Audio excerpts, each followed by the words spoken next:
Assalamualaikum warahmatullahi wabarakatuh. Salam sejahtera untuk kita semua. Teman-teman, apa kabar? Jumpa kembali dengan saya, Sarul Fuad, di channel Polisi Bako.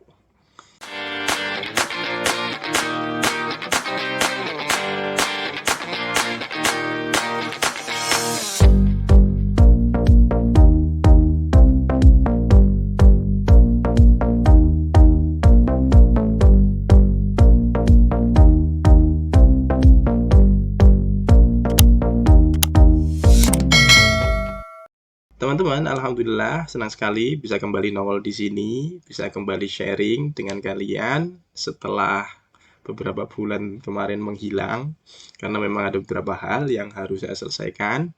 Jadi mohon maaf sebelumnya. Sebenarnya video ini rencana akan saya rilis minggu pertama bulan Januari ini. Tapi karena kemarin awal bulan itu saya kena komplikasi, jadi batuk, pilek, sama sakit tenggorokan.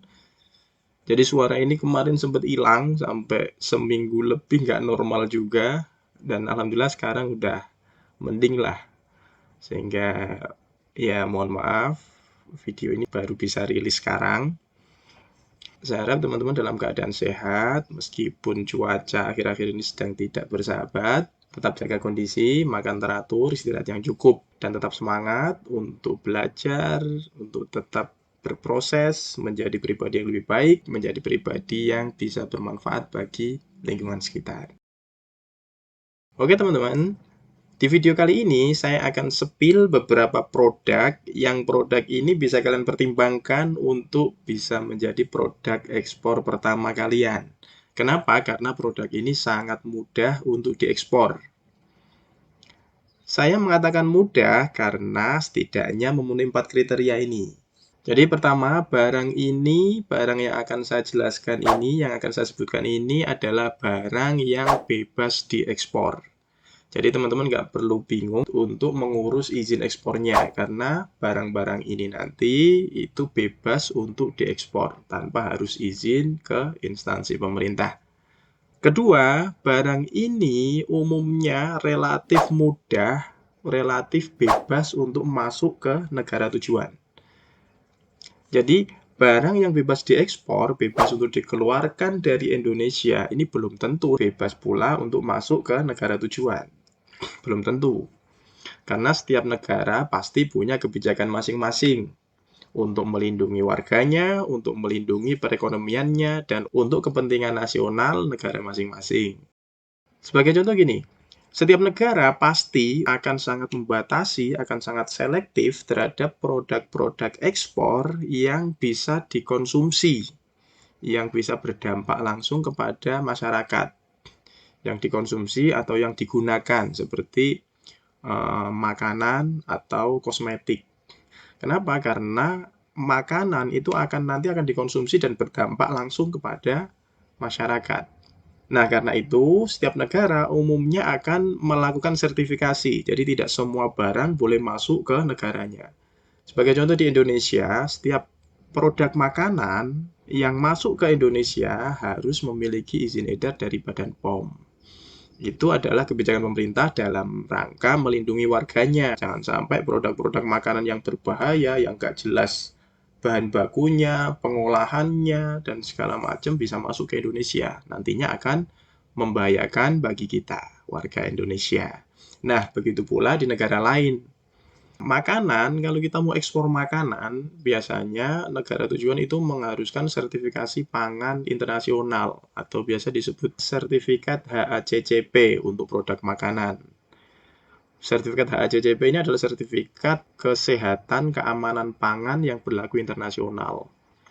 Jadi teman-teman, barang yang akan saya spill nanti, ini pertama, bebas untuk diekspor, dan kedua relatif mudah, bebas untuk masuk ke negara tujuan.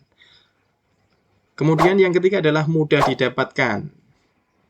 Nah, untuk yang ketiga ini saya kira sangat relatif karena memang di setiap wilayah akan berbeda-beda. Jadi kita perlu bersyukur dan wajib bersyukur bahkan kita ini terlahir hidup di wilayah negara Indonesia yang dikaruniai sangat banyak melimpah sumber daya alam yang bermacam-macam, yang beraneka ragam, dengan kreativitas yang bermacam-macam dari berbagai wilayah, berbagai suku, tentu punya kreativitas, punya kebudayaan masing-masing yang membuatnya unik dan berbeda satu daerah dengan daerah yang lain. Nah, teman-teman, setelah tahu nonton video ini, kalian bisa keliling ke sekitar kalian, mana aja produk-produk yang berpotensi untuk bisa kalian ekspor. Dan kalian jangan khawatir kalau misalnya produk yang ternyata ada di sekitar kalian melimpah, di sekitar kalian, di sekeliling kalian, di lingkungan kalian, ternyata bukan termasuk produk yang saya sebutkan di sini, teman-teman bisa tetap tanyakan bagaimana potensi ekspornya dengan tulis di kolom komen ya teman-teman. Tadi jangan khawatir, apapun produk yang kalian dapatkan di seputar kalian, kalian bisa diskusikan di sini. Kita bisa diskusi di sini, kita cari solusinya, kita pecahkan bareng-bareng. Kemudian kriteria keempat adalah tidak banyak negara kompetitor. Jadi umumnya produk-produk ini adalah produk yang memang hanya ada di Indonesia. Jadi secara harga nanti akan lebih kompetitif karena tidak ada negara lain yang punya. Atau bisa dikatakan sedikit negara yang punya. Nah, itu adalah satu potensi ekspor yang harus kalian eksplor, yang harus kalian kembangkan. Oh iya, saya sarankan bagi teman-teman yang ingin belajar ekspor, kalian jangan sendirian. Kalian bentuk tim, minimal 2 orang lah. 2 atau 3 orang cukup. Jadi dengan kalian punya tim, kalian punya teman untuk berdiskusi, bisa saling menyemangati. Kalau ada kendala, kalian bisa diskusi. Jadi, ajak teman kalian untuk belajar bareng. Saya ada true story ini, kisah nyata. Jadi eksportir ini, dia timnya hanya ada 3 orang. Dan 3 orang ini, 2 ini mahasiswa di Solo, mahasiswa baru semester 2. Jadi baru lulus SMA, kuliah 1 tahun, dia sudah bisa ekspor. Waktu itu produknya jahe. Dia bentuk tim 3 orang ini, dia pelajari, kuasai bagaimana seluk-beluk jahe itu, kemudian dia cari buyernya, dia cari produknya, suppliernya, kemudian ketemu, dia staffing di Tasikmalaya sana. Jadi dia berhasil ekspor jahe 1 kontainer ke Malaysia dengan hanya 3 orang. Jadi saya sarankan kalian bentuk tim sehingga kalian bisa diskusi bareng-bareng. Kalau mentok misalnya ada yang perlu ditanyakan, silakan kalian tulis di kolom komen. Feel free aja. Kita belajar bersama. Oke teman-teman, produk pertama yang mudah untuk diekspor adalah produk dan kerajinan dari batu alam. Teman-teman, batu kalau belum diolah itu masih dilarang dan sebagian diatur ekspornya. Nah, yang bebas diekspor yang seperti apa? Yang bebas diekspor itu yang sudah diolah jadi produk jadi. Bisa berupa ubin atau stone tiles untuk lantai, kemudian bisa juga berupa wall cladding, batu penutup dinding, atau bisa juga perlengkapan kamar mandi seperti bathtub yang unik dari batu kali gede. Kemudian ada juga wastafel dari batu kali, atau perlengkapan dapur, misalnya wasbak atau sink, gelas, mangkok dari batu. Nah, itu kan produk-produk yang unik. Nah, bisa juga berupa patung. Teman-teman yang di Jogja, di Magelang sana, atau di Bali sana kan banyak itu. Kanan kiri jalan banyak pengrajin patungnya. Atau pernak-pernik hiasan lainnya, seperti figura foto atau tempat lilin, banyak sekali. Nah, di Indonesia banyak sekali terdapat sentra-sentra kerajinan batu. Nah, silakan dikunjungi sentra-sentra kerajinan tersebut. Tidak hanya itu, kalian bisa cari tahu lebih dalam, gali lebih dalam produk knowledge-nya. Kalian bisa pelajari produknya lebih jauh. Berapa ukurannya, berapa waktu pengerjaannya, agar aman pengirimannya harus seperti apa. Jadi teman-teman bisa kuasai semuanya. Dari situ, kalian bikin katalognya. Bikin katalog yang bagus, kemudian edarkan ke buyer. Teman-teman, untuk mencari buyernya, kalian bisa ke trade map dengan menggunakan HS code 6815 99. Articles of stone, produk-produk dari batu. Oke, kemudian kita ke trade indicators.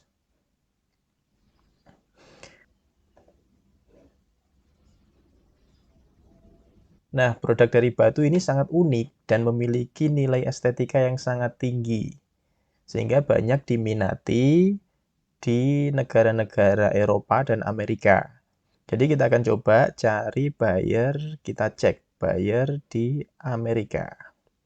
Kita klik, kemudian kita ke companies.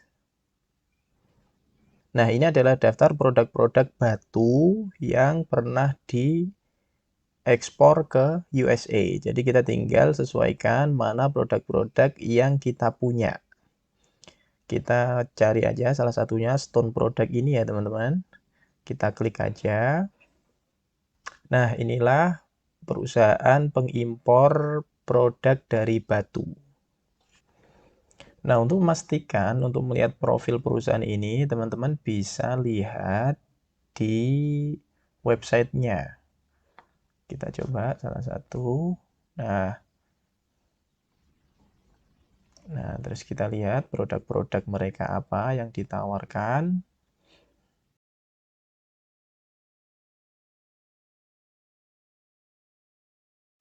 Nah, ini adalah produk-produk yang mereka jual. Ada tiles, paving, mosaik.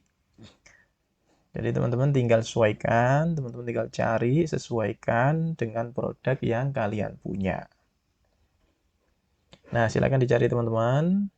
Jadi kalian siapkan katalog, kalian harus foto yang bagus, tampilan yang bagus, bikin katalog yang bagus, habis itu sebar ke perusahaan-perusahaan ini. Oke, silakan dicoba, semoga sukses.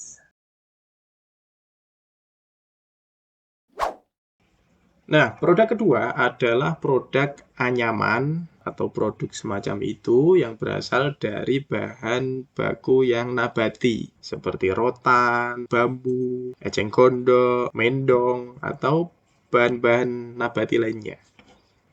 Di Indonesia ini punya banyak sekali sentra-sentra kerajinan seperti ini. Antara lain seperti di Banyuwangi, di situ ada Desa Gintangan yang menjadi daerah penghasil anyaman bambu. Dan umumnya hampir 60% dari warga di sana itu punya kemampuan untuk memproduksi anyaman. Jadi tadi teman-teman bisa bantu dengan ekspor, bantu menjualkan produk mereka, berarti kalian juga membantu perekonomian warga di sana. Di Kudus juga ada di Desa Kundang Manis. Di sana ada sentra anyaman eceng gondok. Kemudian di Tangerang, Banten, di situ ada sentra kerajinan topi dari anyaman bambu. Kemudian di Bali, Bali ini banyak sekali produk-produk kerajinan yang kalian bisa ekspos, kalian bisa eksplor untuk bisa diekspor. Nah, teman-teman silakan lihat. Kalian bisa tanyakan, kalian nemu produk apa di sana, kalian bisa tanyakan di sini, bagaimana potensi ekspornya. Nah, kemudian di Tasikmalaya juga banyak itu, mulai dari kerajinan dari mendong, eceng gondok, dan banyak lagi. Jadi, beberapa waktu lalu saya sempat mendampingi ekspor yang dilakukan oleh UMKM di Kampung Kreatif Sukaruas. Jadi masyarakat di Sukaruas itu sebagian besar adalah pengrajin, pengrajin topi, kemudian keranjang, dan pernak-pernik lainnya yang berasal dari anyaman daun pandan. Ada yang juga berasal dari mendong, dan lain-lain. Nah, ada yang menarik ini, ceritanya bagaimana UMKM ini bisa dapat buyer. Jadi dia hanya posting di Facebook. Dia hanya rutin posting di Facebook produknya itu topi dari anyaman daun pandan. Tiba-tiba ada DM dari orang Italia. Nah, karena dia merupakan produsen langsung, dia menguasai betul produk yang dia jual, dia bisa tahu kapasitas produksi dia berapa, waktu yang dibutuhkan untuk memproduksi berapa. Jadi dia bisa menjelaskan dengan detail kepada buyer yang DM tersebut. Akhirnya buyer itu yakin, kemudian terjadilah transaksi dengan DP 50%. Dan 50% itu sudah lebih dari cukup untuk biaya produksinya. Yang ini mungkin salah satu contoh dari ekspor tanpa modal. Nah, jadi apapun produknya, teman-teman harus kuasai dulu produknya. Sehingga kalian bisa tampil meyakinkan, bisa menjelaskan panjang lebar kepada buyer. Nah, itu teman produk kedua yaitu produk kerajinan berupa anyaman atau produk semacam itu yang berbahan dasar natural, alami, nabati. Nah, bagi teman-teman yang ingin mencari buyernya di Trademap atau situs lain, kalian bisa menggunakan HS code 4601 atau 4602. Itu adalah HS code produk anyaman dari rotan dan bahan nabati, serta produk-produk semacam itu. Oke teman-teman, jadi untuk sementara 2 kategori produk ini dulu ya. Dan sekali lagi, bagi teman-teman yang punya produk selain ini, selain yang saya sebutkan, nah kalian jangan khawatir, kalian bisa tanyakan, kita bisa diskusi bareng-bareng di sini. Apapun produk yang kalian temukan, silakan tulis di kolom komen. Nah, berikutnya saya akan spill juga produk pertanian atau perkebunan yang mudah untuk diekspor. Karena memang negara kita ini adalah negara agraris, banyak produk-produk pertanian, hasil kebun yang memang hanya ada di Indonesia atau setidaknya melimpah di kita dan tidak ada di negara lain. Oke teman-teman, cukup sekian video kali ini. Semoga bermanfaat. Kurang lebihnya mohon maaf. Sekali lagi, apabila ada pertanyaan, ada hal-hal yang perlu didiskusikan, silakan. Kalian nggak usah sungkan-sungkan, feel free aja untuk tulis coret-coret di kolom komen. Sampai ketemu di video berikutnya. Sukses untuk kita semua. Assalamualaikum warahmatullahi wabarakatuh.